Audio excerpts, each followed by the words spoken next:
Bismillahirrahmanirrahim. Assalamualaikum warahmatullahi wabarakatuh. Kita bertemu kembali dalam mata kuliah metodologi penelitian. Kali ini kita akan membahas tentang desain dan masalah penelitian. Berbicara tentang desain dan masalah penelitian, tentu harus dipahami bahwa desain penelitian merupakan hal yang strategis yang harus dipilih oleh para peneliti untuk mengintegrasikan secara menyeluruh komponen riset dengan cara yang logis dan sistematis untuk membahas dan menganalisis apa yang menjadi fokus penelitian. Dalam melakukan desain penelitian ada 3 langkah utama, yaitu mengumpulkan data, melakukan pengukuran, dan tentunya menganalisis hasil penelitian. Di sisi lain, bagaimana caranya menentukan desain penelitian itu sendiri? Nah, pertama dengan mengajukan pertanyaan atau pernyataan dari tujuan penelitian secara akurat, lalu tentukan teknik yang akan diterapkan untuk mengumpulkan dan menganalisis penelitian itu sendiri. Selanjutnya, tentukan metode yang digunakan untuk menganalisis rincian yang dikumpulkan. Ya. Selanjutnya, pastikan jenis metodologi penelitian yang digunakan. Oke. Nah, dalam melakukan desain penelitian, ada 2 pendekatan penelitian, yaitu pendekatan atau metode kuantitatif dan kualitatif. Dalam hal metode kuantitatif, ini merupakan metode penelitian yang di dalamnya menggunakan banyak angka, mulai dari proses pengumpulan data hingga penafsirannya. Sedangkan dalam metode yang lainnya, metode penelitian ini merupakan studi yang mendalam dan penuh kehati-hatian dari segala fakta. Metode kualitatif merupakan metode yang fokus pada pengamatan yang dalam, yang mendalam. Oleh karenanya, penggunaan metode kualitatif dalam penelitian dapat menghasilkan kajian atas satu fenomena yang lebih menyeluruh atau komprehensif. Selanjutnya kita lihat jenis-jenis metode penelitian. Tadi ada kuantitatif, ada kualitatif. Yang kuantitatif ada jenis penelitian korelatif, jenis penelitian verifikatif, kausal komparatif, komparatif, deskriptif, dan eksperimen. Yang dimaksud dengan jenis penelitian atau metode penelitian korelatif, ini merupakan salah satu dari berbagai metode penelitian kuantitatif yang digunakan dalam evaluasi, terutama untuk mendeteksi sejauh mana variasi pada satu faktor berkaitan atau berhubungan dengan variasi pada satu atau lebih faktor lainnya berdasarkan koefisien korelasi. Macam-macam metode penelitian kuantitatif yang dikaitkan dengan korelatif ini adalah ditujukan untuk mendeteksi tingkat kaitan atau hubungan variasi-variasi yang ada dalam satu faktor dengan variasi-variasi dalam faktor yang lain dengan berdasarkan pada koefisien korelasi. Selanjutnya, metode verifikatif. Ini merupakan metode penelitian melalui pembuktian untuk menguji hipotesis hasil penelitian deskriptif dengan berbagai perhitungan statistika sehingga dapat didapat hasil pembuktian yang menunjukkan hipotesis ditolak atau diterima. Dengan sebelumnya tentu dikaitkan dengan data-data yang berdasarkan koefisien determinasi. Yang ketiga, kausal komparatif. Ini merupakan salah satu juga metode penelitian kuantitatif atau yang lebih populer disebut ex post facto, di mana Metode kausal komparatif digunakan dalam berbagai evaluasi penelitian untuk mengetahui kemungkinan adanya hubungan sebab akibat. Satu lagi berkaitan dengan jenis metode penelitian kuantitatif ini adalah komparatif, di mana di dalamnya metode ini berfungsi membandingkan dua perlakuan atau lebih dari satu variabel atau beberapa variabel sekaligus. Tujuan metode komparatif ini untuk melihat perbedaan dua atau lebih situasi, peristiwa, kegiatan, atau program yang diamati. Perbandingan yang dilihat dari berbagai atau seluruh unsur dalam komponen penelitian akan ada kaitannya satu sama lain. Perhitungan yang digunakan macam-macam, ya, seperti persamaan dan perbedaan dalam perencanaan, dalam pelaksanaan, serta faktor pendukung hasil lainnya. Metode yang kelima, deskriptif. Metode deskriptif ini merupakan salah satu jenis penelitian kuantitatif dengan merumuskan perumusan masalah yang tentunya memandu penelitian untuk mengeksplorasi atau memotret situasi sosial atau kondisi yang diteliti secara menyeluruh, luas, dan mendalam. Juga bertujuan melukiskan secara sistematis fakta atau karakteristik populasi tertentu secara faktual dan cermat. Yang terakhir, metode penelitian eksperimen. Ini merupakan jenis penelitian kuantitatif untuk menguji efektif atau tidaknya variabel eksperimen. Penelitian eksperimen biasanya lebih banyak digunakan dalam bidang eksak. Nah, yang biasa kita lakukan di kampus misalkan berkaitan dengan contoh desain riset deskriptif juga verifikatif, di mana ruang lingkup desain penelitian deskriptif ini terdiri dari adanya judul penelitian, adanya masalah penelitian, tujuan penelitian, hipotesis, penentuan populasi dan sampel penelitian, penentuan teknik pengumpulan data, dan penentuan cara menganalisis dan menafsirkan data.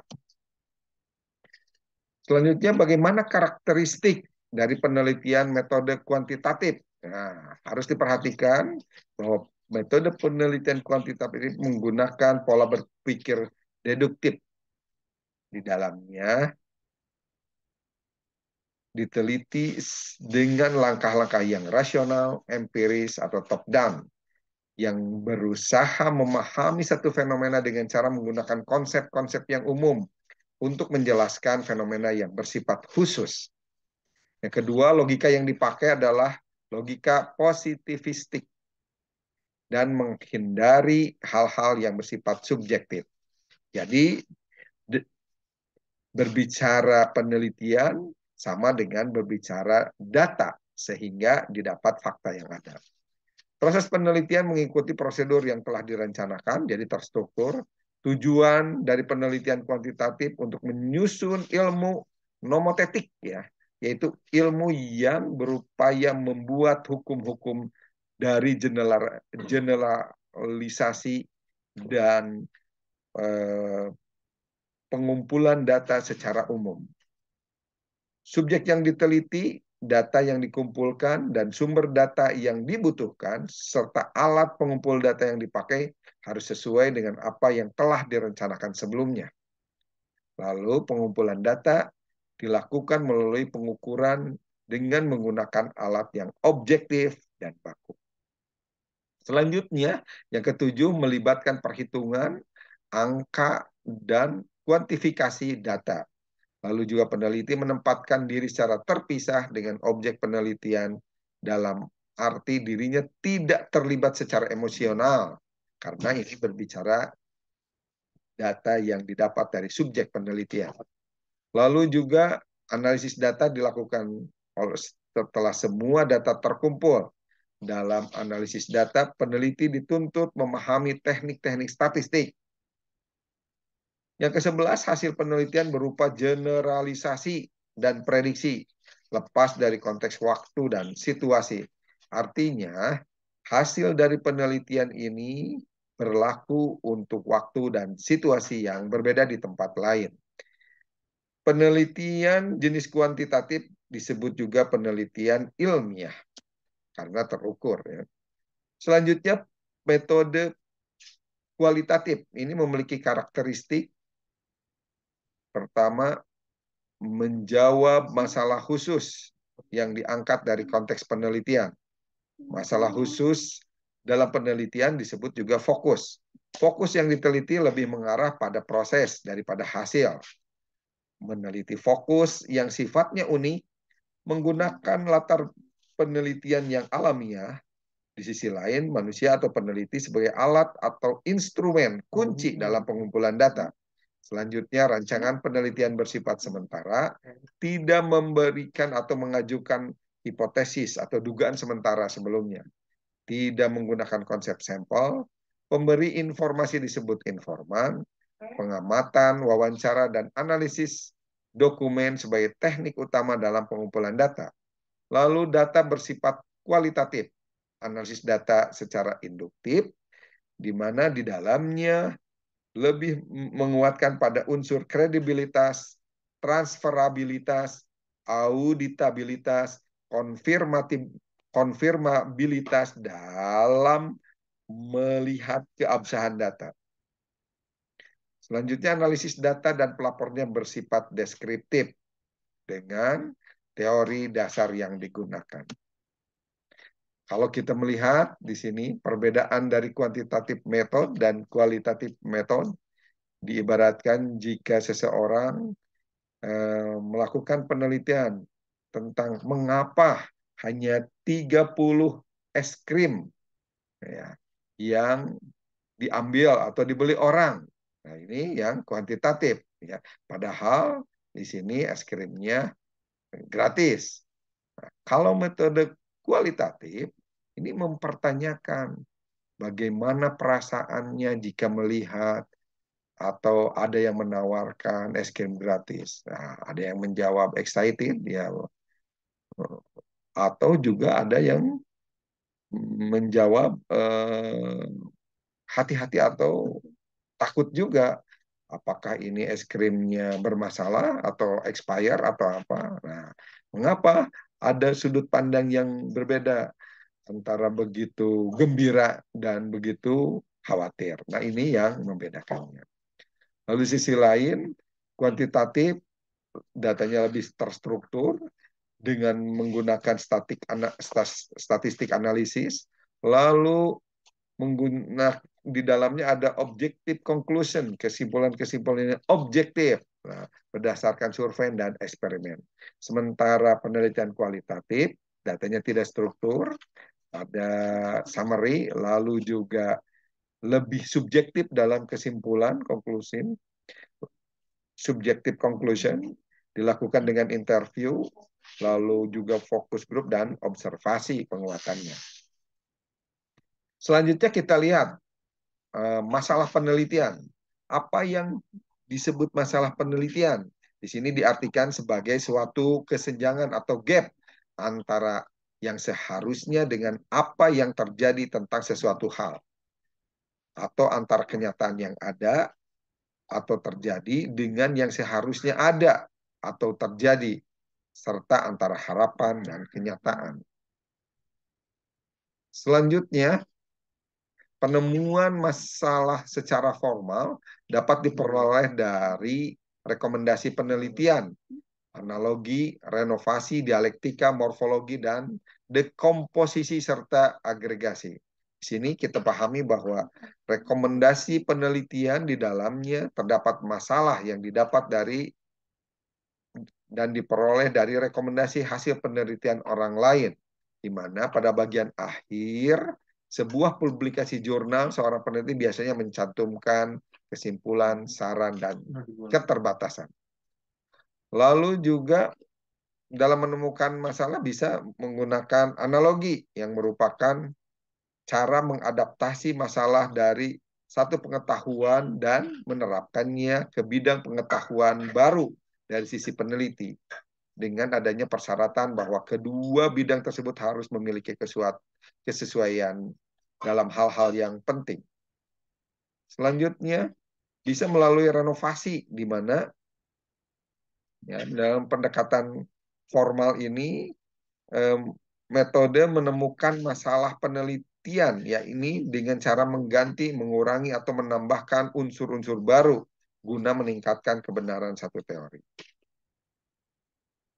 Nah, menemukan masalah lain merupakan dari pendekatan formal dengan cara dialektika. Ini merupakan bantahan terhadap satu teori, di mana di dalamnya terdapat ekstrapolasi dengan cara menemukan masalah, lalu membuat tren atau teori dari permasalahan yang dihadapi. Selanjutnya, pendekatan formal lainnya dengan pendekatan morfologi, merupakan pengujian kemungkinan-kemungkinan kombinasi yang terkandung dalam sebuah permasalahan yang lebih kompleks. Sementara dekomposisi merupakan cara penjabaran satu permasalahan ke dalam komponen-komponen lainnya. Lalu yang terakhir, agregasi. Ini merupakan kebalikan dari dekomposisi.